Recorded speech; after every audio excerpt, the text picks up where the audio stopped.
This video will cover the valuation of pieces in Crazyhouse chess. If you've played chess before, you've probably seen a table looking something like this that assigns a numerical value to each piece in the game, telling you how much it's worth.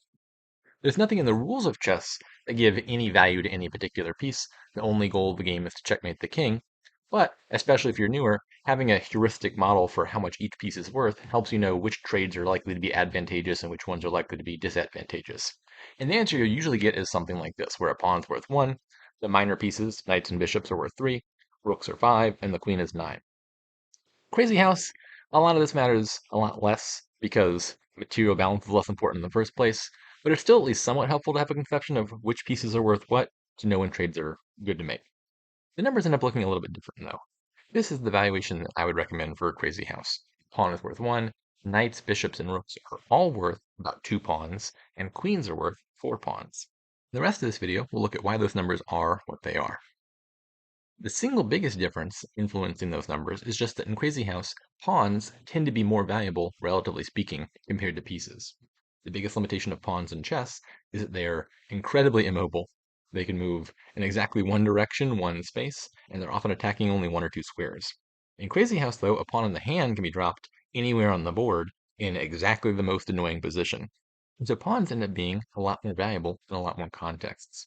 In all 3 of the games we've looked at so far in the first 2 videos, one of the key aspects of the attacking sequence involved dropping a pawn deep in enemy territory in a spot that either delivered a check or was just difficult to deal with and created some other vulnerability.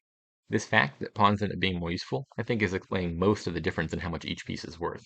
If you imagine taking the piece values in standard chess and then making the pawn worth 2 instead of 1, and then rescaling it accordingly, that's effectively equivalent to cutting the value of every other piece in half, and you end up with something that's not too far from the value of pieces in Crazyhouse.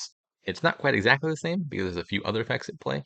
Before we go into those, let's take a look at a position that demonstrates just how dangerous pawns can be. The context of the question might give it away, but what's the best move here for black? There's exactly one move that gives black a clear advantage. The answer is dropping a pawn on h3. This is a move that if you ever analyze Crazyhouse games with a computer, you'll find that the engine absolutely loves in a wide variety of contexts. Stockfish is an absolute asteroid miner and adores its H3 deposits. You'll be in a position where you're trying to figure out how to proceed with an attack, and you check the engine, and like 50% of the time, the bot's like, just play H3 stupid. So obvious. A lot of times you look at the position and it's not even going to be obvious that there's any clear way to proceed from that. There's no follow-up to putting a pawn on h3 or h6 respectively if you're the white pieces. But the bot's going to say, just do it anyway. We'll figure out how to exploit it later. I just want to create a weakness in the king side. In this position, though, there's a pretty clear and tangible immediate follow-up, which is that if you place that pawn on h3 and white takes, now that f3 square is undefended, black can drop its knight there, and you're forking the king and the queen. And that's going to be lights out for white. As it turns out, in the game that this position came from, black does not play pawn at h3, and instead makes the otherwise logical-looking move of just castling.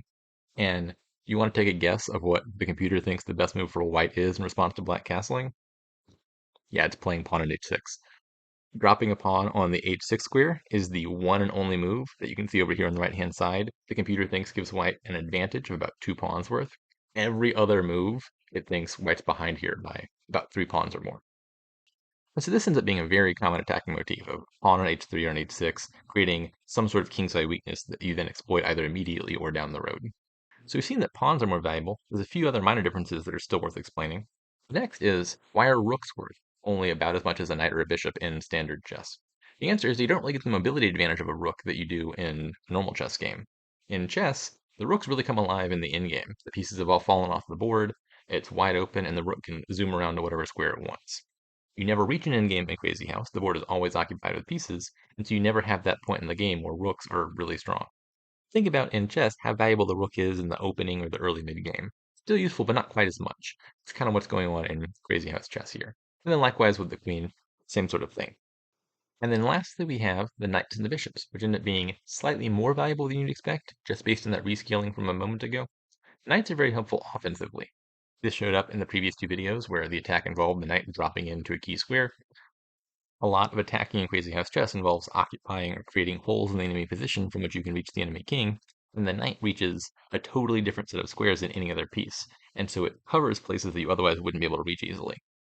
Bishops are not quite as useful for attacking, in large part because they're redundant with pawns. If you're trying to attack diagonally, pawns can do that. And if you're trying to attack diagonally at a long range, well, your opponent's probably just going to drop a piece in the way and block you. Bishops, though, are particularly helpful for defense.